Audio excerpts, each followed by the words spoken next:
Hey there, happy Friday. Happy Friday after Thanksgiving. My name is Russ Laggan. I am your host today for the Big Agent Meeting. Today, we've got a great show lined up for you. We've got Ian from KGCI Radio going to tell you what's going on KGCI. As always got good stuff coming. And then Holly Mabery is going to be talking about the deed fraud kit. You guys, you need to know about that. Okay, so stay tuned for that. Holly's always bringing you the good stuff. And then, of course, we got Bryon and Nate Armstrong talking about Zillow Flex highlights. What's going on with Zillow? What are they doing? They're going to have a conversation about that. And, of course, a university update. So we always kick off Big Agent Meeting with Attraction Advantage segment, which I like to talk about stuff with attraction. So, guys, Thanksgiving. It was yesterday.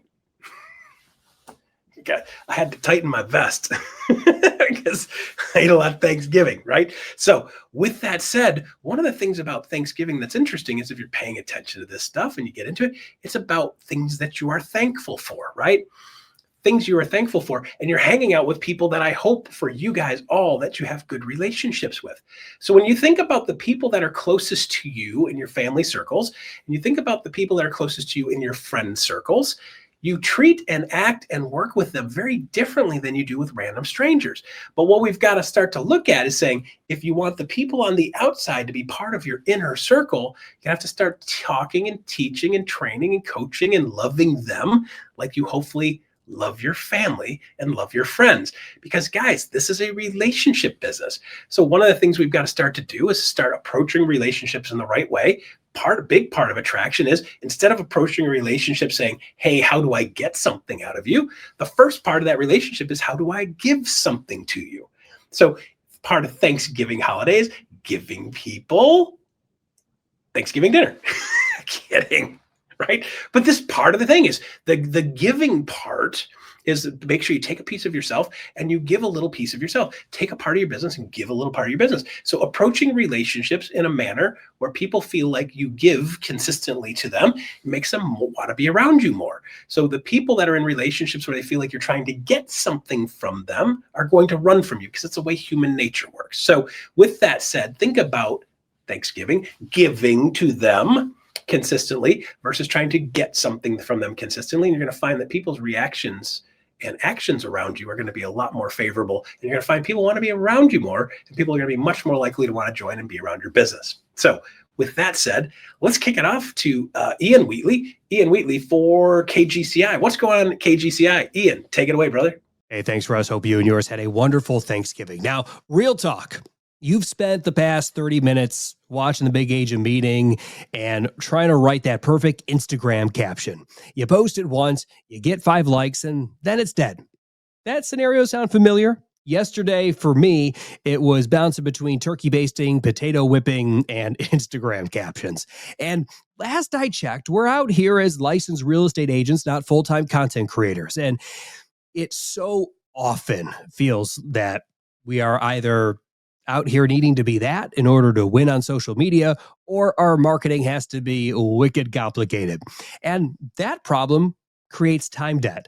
You're burning valuable lead gen hours trying to constantly feed a social media beast, and you're getting zero leverage out of the good content you actually do create. So stop overthinking and start leveraging. Today's Friday Focus is all about the repurpose rule. Write it once, post it 3 times.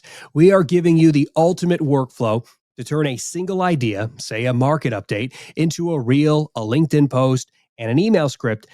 And think of this as the social media version of working smarter, not harder. So get off the content treadmill and start simplifying this part of your lead flow.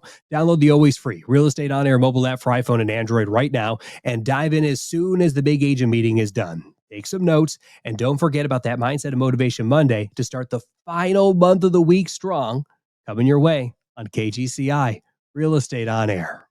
All right, there you go. Ian Wheatley, of course, day after Thanksgiving. Got a full schedule of things going on today, and got a full schedule for the whole next week. So thank you for making sure you're manning the radio station there, Ian. Appreciate you as always. All right, so next up, we have the Brokerage Brief with Holly Mabery. She's talking about deed fraud.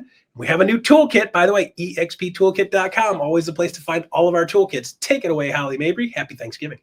I hope you all had an amazing Thanksgiving and welcome back. I know we're headed to more holidays ahead, But I was at the National Association of Realtors convention just a few weeks ago. And what was so interesting about it is we are continuing to see that ability for us to proactively protect our clients is so needed. And this is where I wanted to give you some tools as you look at your business going into this next year. This was a survey that came out, and this is title and deed fraud in the last 12 months. The Northeast continues to pick up.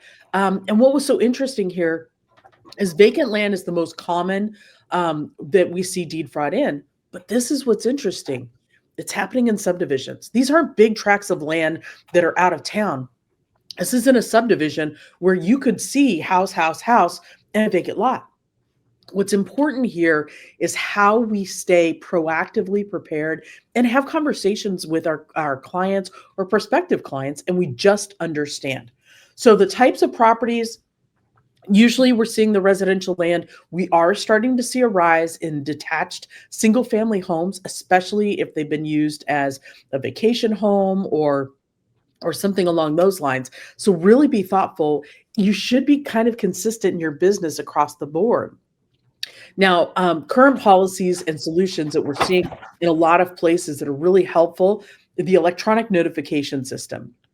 And this allows a property owner to actually put something on their title report that would trigger if to call them or communicate with them in a certain way that somebody's trying to sell their property without their knowledge. And this could be local recorders' ability for fictitious filings. That also occurs, a known filer system, etc. What's interesting on this is the number of states that actually have been proactive, right? We saw the current policies, but the states, Arizona, California, Florida, a lot of snowbirds, a lot of retirees, which is super great across the board. Now, earlier this summer, EXP, we brought you the Deed Fraud Protection Toolkit. I'm really proud of this because it's already saved a lot of our agents and their clients from being scammed. And so what does this mean? What do I do? Well, I want you to think about these red flags as you're going to work over the next couple of weeks preparing for the new year. If you get a call of a buyer or a seller saying, hey, I need you to list my property. It needs to go fast. I need to put it on the market. We're going to drop the price a whole bunch. I don't want to sign in the yard. And I really only want to be communicated by text. And I just need a remote notary because, I'm out of the country. Those are the most common red flags. And I really want you to be proactive and mindful about how we go forward and what it looks like. So some things along those lines, verifying your seller identity. And we've given you some tools in the toolkit to be able to consider that. Next level for remote transactions. What does that look like? Setting out expectations, because if you and I are doing that up front, people know what to do and how to deal with it. And then, of course, setting the property verification letter. I love taking this letter and sending it to whoever is on title and that address.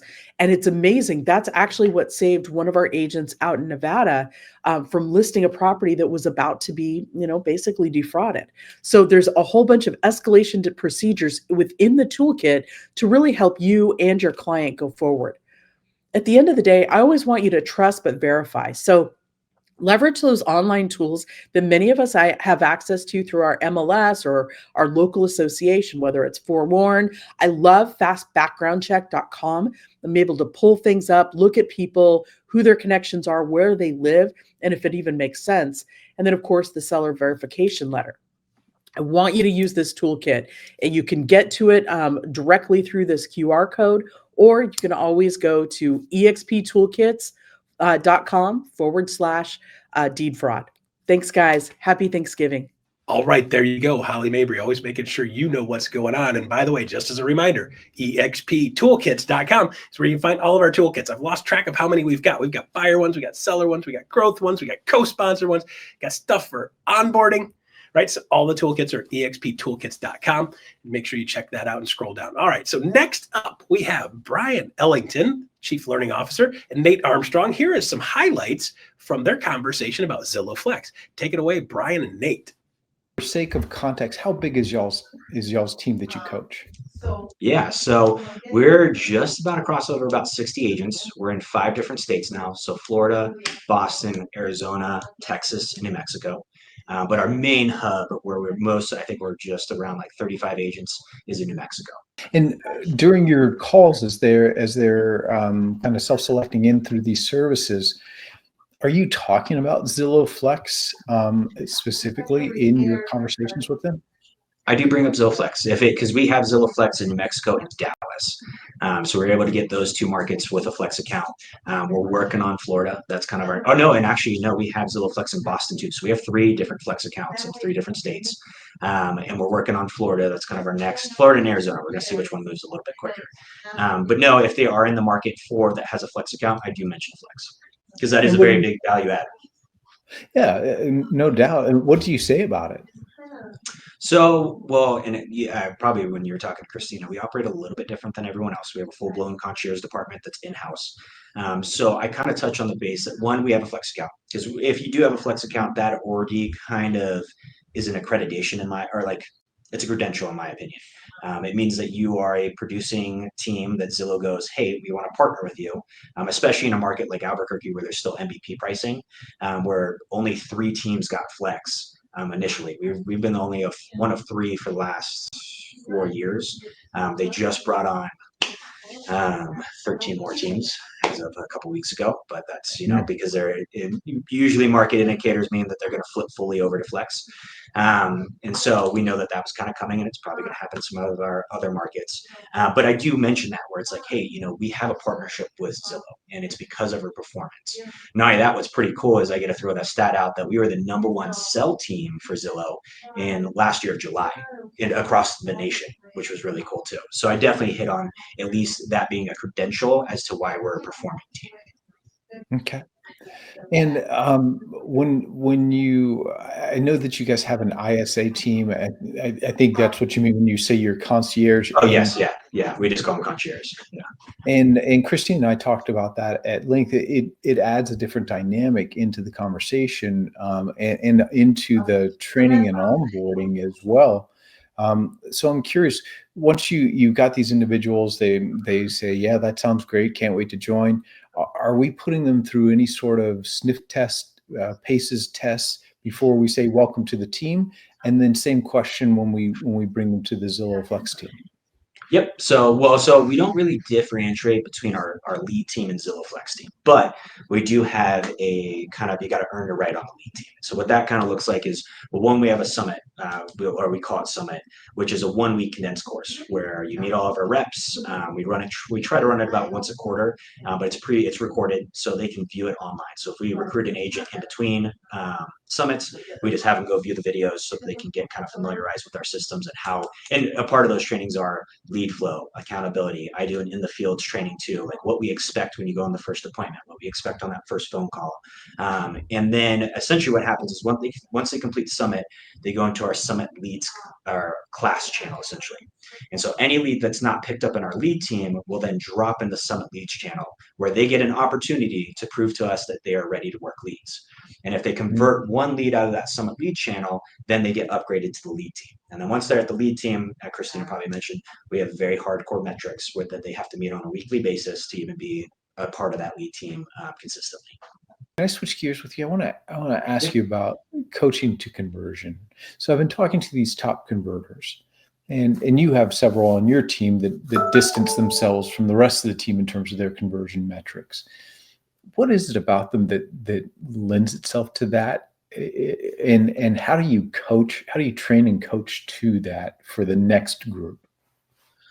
So what I've realized is I coach us till I'm blue in the face. Follow-up is everything, but intentional follow-up. There's a huge difference between follow-up and intentional follow-up. Follow-up where I go, hey, just wanted to check in, see if you saw anything that you want to go see. That's not going to fly. Hey, I noticed that you're looking at this property on Zillow, or I don't say that. We like to say Zillow reached out to me because it gets a little creepy if you're like, hey, I saw what you're looking at on the website. Hey, Zillow reached out to me and they said you're looking at this property. Would you like to go see it this weekend? And then also what I've noticed, so like I could probably go into a lot of it, but so essentially, it comes down to the first appointment too. So one of the things that I coach to, and our high producers do this, is when you get that first appointment, you have to try to book 2 other showings in that same appointment. And I like to use an analogy like if I'm on a plane ride and it's 45 minutes and I sit next to someone, yeah, I might learn their name.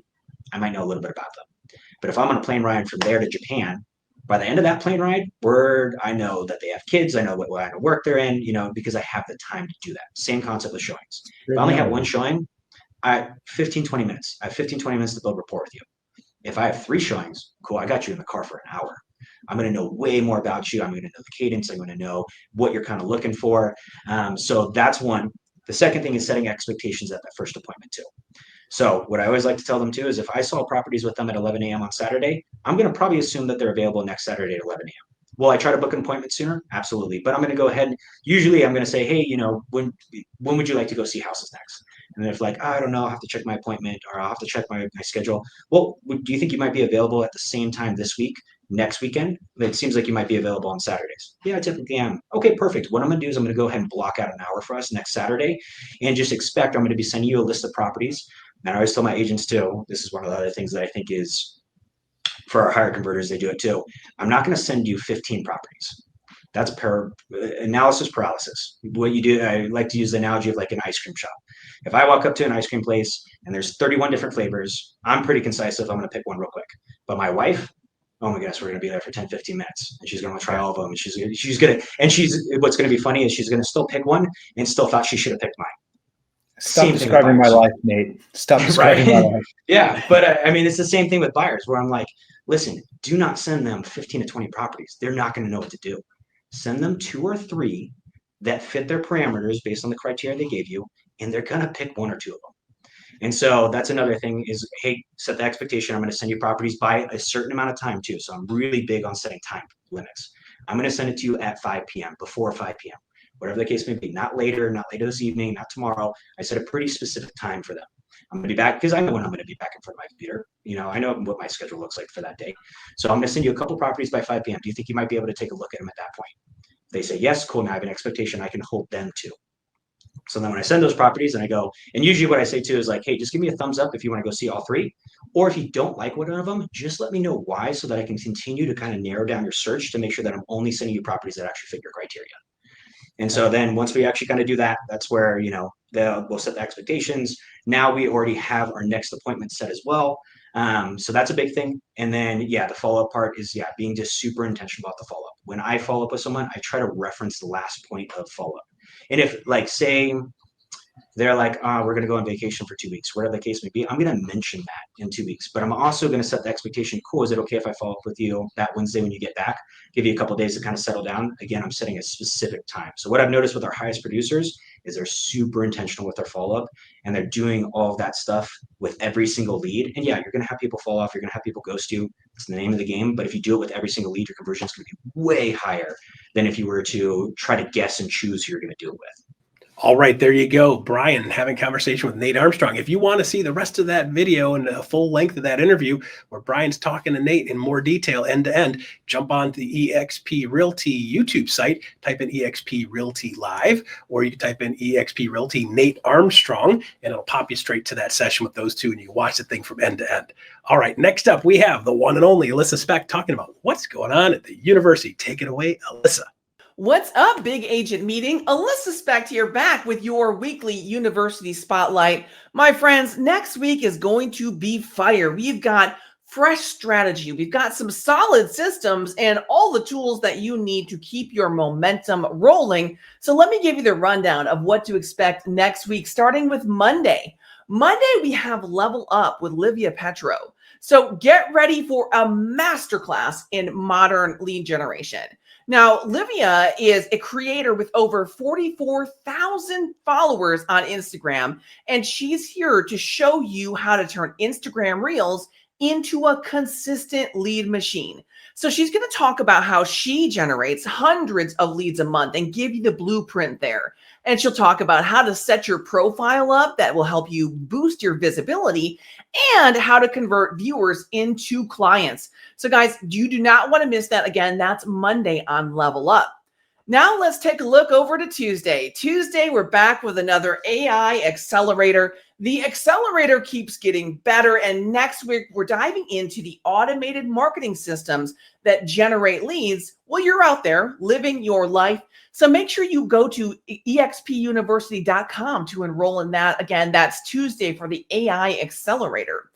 Now let's take a look over to Thursday. We've got another EXP Executive Masterclass, this time with VP of Brokerage Operations, Lauren Coleman. Now, Lauren brings 2 decades of leadership experience, and she's going to cover how disciplined operations fuel growth, how to use your leadership to empower agents, and systems that will help you scale without the chaos. So if you're growing a team, if you're growing a business, if you're growing your own leadership skills, this is the session for you. You do not want to miss this. All right, let's take a look at Friday. We're going to end next week strong. Back again with our big agent meeting. You guys know the drill by now. You bring the coffee, we're going to bring the value. Every single Friday, we are back here, so make sure that's added to your calendar. But that's not it for Friday. We are back again with the Lab podcast. So this week, we sat down with Brandon Vincent. He's a top producing agent. He's a team leader, and he's a creator of the Doing It Different approach. So he's going to talk about how to build a scalable client-first business, how to use video content intentionally, and why consistency always wins over gimmicks. Guys, you've got to check this out. That's the Lab podcast on Friday. So we've got a lot coming up for you this next week. Make sure you tag your team, add this to your calendar, and I'll see you there. All right, there you go. Alyssa, thank you very much. University still killing it. Got so many things going on. Even during the holiday season, they got a bunch of stuff going on. Appreciate everything that you guys are doing. All right, so there you go. There's the Thanksgiving episode, the day after Thanksgiving episode. It is Black Friday. Go out and do some shopping. Get some stuff that's nice.